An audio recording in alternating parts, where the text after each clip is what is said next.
ये बात आज से 3 साल पहले की है। वेदांत को एक ऐसा प्रोजेक्ट मिला था जो उसका पूरा करियर बना सकता था। इस वजह से वो कई हफ्तों से ऑफिस में देर रात तक काम करता आ रहा था। अगर वेदांत ऑफिस से टाइम से निकलता तो वो घर वापस जाने के लिए मेट्रो पकड़ लेता, वरना उसे लिफ्ट लेनी पड़ती थी। उस दिन वेदांत की बदकिस्मती थी कि वो सर्द नवंबर रात को वो टाइम से निकला और नोएडा की तरफ जाती हुई आखिरी मेट्रो में चढ़ गया। जब वो स्टेशन पहुंचा तो ट्रेन के दरवाजे बंद हो रहे थे। मेट्रो की अनाउंसमेंट स्टेशन के स्पीकर्स पर बजी और वो ट्रेन की तरफ तेजी से दौड़ा। इतनी ज्यादा ठंड थी कि उसकी सांस हाफ के रूप में उसके मुंह से निकल रही थी। हाफते हुए वो सबसे पास वाले डब्बे में आ गया। मेट्रो के दरवाजे उसके ठीक पीछे बंद हुए और वो हड़बड़ाकर सामने वाली सीट पर बैठ गया। वेदांत की सांस अब भी फूल रही थी कि मेट्रो एक हल्के झटके से चल पड़ी। मेट्रो ने धीरे धीरे रफ्तार पकड़ी और वेदांत ने नोटिस किया कि वहाँ सिर्फ वही था। पूरी ट्रेन में उसके अलावा और कोई पैसेंजर नहीं था। वेदांत ये देखकर थोड़ा घबरा गया। पता नहीं क्यों, पर वेदांत के दिल की धड़कन में उसे खाली ट्रेन को देखकर तेज होने लगी थी। मेट्रो की एक और अनाउंसमेंट आई। अगला स्टेशन आ चुका था। ट्रेन के दरवाजे खुले और एक ठंडी हवा का झोंका डब्बे में घुसाया। वेदांत कपकपा उठा। ठंड की वजह से नहीं, बल्कि जो वेदांत ने बाहर देखा उसकी वजह से पूरा स्टेशन खाली था।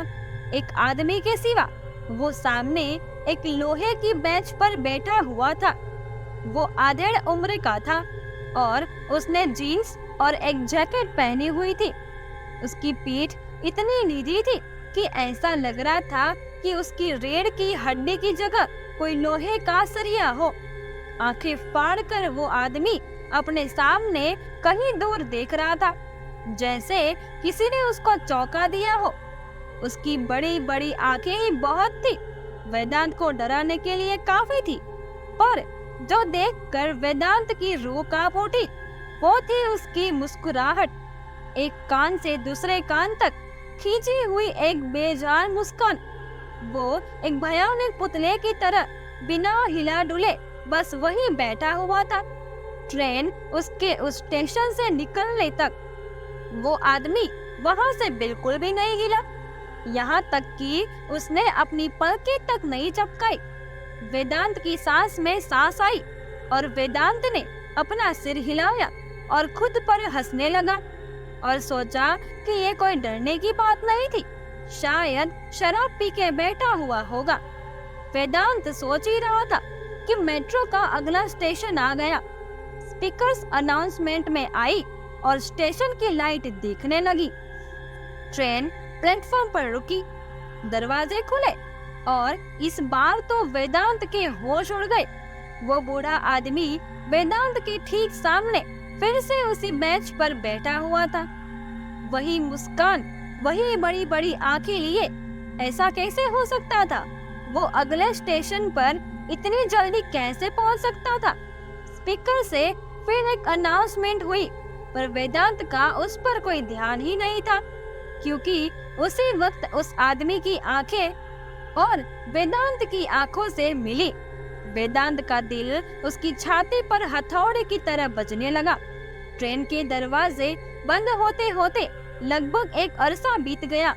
जैसे ही दरवाजे बंद हुए, वेदांत इंजन की तरफ जाने लगा। उसने सोचा कि अगर ट्रेन में कोई और पैसेंजर नहीं है तो कम से कम फुल ड्राइवर के पास तो पहुंच ही सकता था। पर उसकी किस्मत खराब थी। उसके वहां तक पहुंचने से पहले ही ट्रेन अपने अगले स्टेशन पर पहुंच गई थी। दरवाजे खुलने लगे। इस बार वो आदमी बेंच पर बैठा नहीं था, बल्कि बेंच के किनारे खड़ा हुआ था और अब भी वेदांत को घूरे जा रहा था। एक बार फिर मेट्रो की अनाउंसमेंट आई। और दरवाजे बंद होने लगे।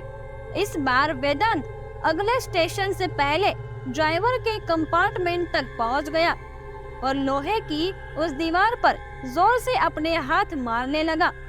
वेदांत यही उम्मीद कर रहा था कि काश ड्राइवर उसकी आवाज सुन ले, लेकिन सामने से कोई जवाब नहीं आया।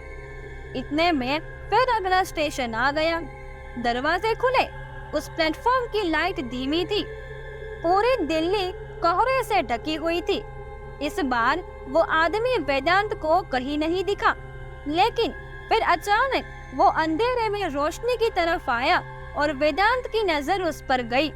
वेदांत अब काफी ज्यादा डर चुका था। उसे समझ नहीं आ रहा था कि उसके साथ ये क्या हो रहा है। वो बूढ़ा आदमी अभी भी अजीब तरीके से चलता हुआ वेदांत की तरफ ही आ रहा था। वो किसी नॉर्मल इंसान की तरह नहीं, बल्कि किसी कठपुतली की तरह ही चलता हुआ वेदांत के पास आ रहा था। एक और कदम उस ट्रेन में अंदर ले आता, वेदांत का शरीर अकड़ने करने लगा और घबराहट में उसकी एक जोर की चीख निकली। वेदांत ट्रेन के अंदर दूसरी तरफ के कंपार्टमेंट पर भागने लगा। दरवाजे दोबारा बंद हुए और वेदांत को एहसास हुआ कि वो अब ट्रेन में उस आदमी के साथ बंद था। मेट्रो फिर एक बार झटके से शुरू हुई और वेदांत इस बार लड़खड़ाकर नीचे गिर पड़ा। जब वेदांत ने उठने की कोशिश की तो उसने अपने पीछे कुछ ऐसा देखा जो आज तक उसकी याददाश्त में छुपा हुआ है। ट्रेन जोरों से हिल रही थी। वो आदमी वेदांत की तरफ अजीबोगरीब तरीके से चलते हुए आ रहा था और जहां वेदांत गिरा था उस कंपार्टमेंट की सारी लाइट्स फ्लिकर कर रही थी। वेदांत को ऐसा लगने लगा कि उसके साथ कुछ बहुत बुरा होने वाला है। वो एक छोटे बच्चों की तरह फूट फूट कर होना चाहता था, पर किसी तरह उसने रोने से अपनी हिम्मत जुटाई और उठा खड़े होकर दोबारा दौड़ना शुरू किया। वो ये सोच रहा था कि अगर वो ट्रेन एक एंड तक पहुंचा तो फिर उसके आगे क्या वो डरावना आदमी उसे पकड़ लेगा और फिर क्या वो उसे मार डालेगा। वेदांत भागते भागते आखिरी डिब्बे में पहुंचा। उसने अपने साइड में देखा कि अगला स्टेशन भी आ चुका था। वेदांत ने पीछे मुड़कर देखा, वो आदमी अब वेदांत के बेहद पास था। उस डिब्बे की भी लाइट फ्लिकर करना शुरू हो गई। ट्रेन धीरे धीरे स्टेशन पर पहुंची, लेकिन मेट्रो के दरवाजे अभी भी खुले नहीं थे। वो आदमी अब वेदांत के चेहरे के पास आ गया था। वेदांत ने ट्रेन के शीशे को पीटना शुरू कर दिया।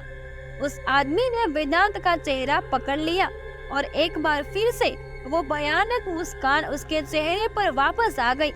ये सब अपने साथ होता देख वेदांत सुन्न पड़ गया, लेकिन तभी ट्रेन के दरवाजे खुलने शुरू हो गए। थोड़ी सी जगह मिलते ही वेदांत ने अपने आप को बाहर खींचा और सीढ़ियों की तरफ भागने लगा। उसने मुड़कर अपने पीछे भी नहीं देखा, बस भागता रहा। झाड़ू लगा रहे मेट्रो के कर्मचारी और 2 पुलिस वालों के लिए भी नहीं रुका।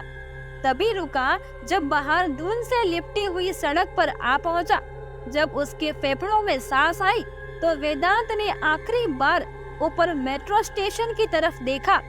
वो मेट्रो ट्रेन वहीं खड़ी हुई थी और उसके आखिरी डिब्बों की लाइट अभी भी टिमटिमा रही थी। तो दोस्तों, आपको ये वीडियो कैसी लगी हमें कमेंट करके जरूर बताइए, और आपको वीडियो अच्छी लगी हो तो इस वीडियो को लाइक और शेयर जरूर करना और चैनल को सब्सक्राइब मत करना भूलना दोस्तों।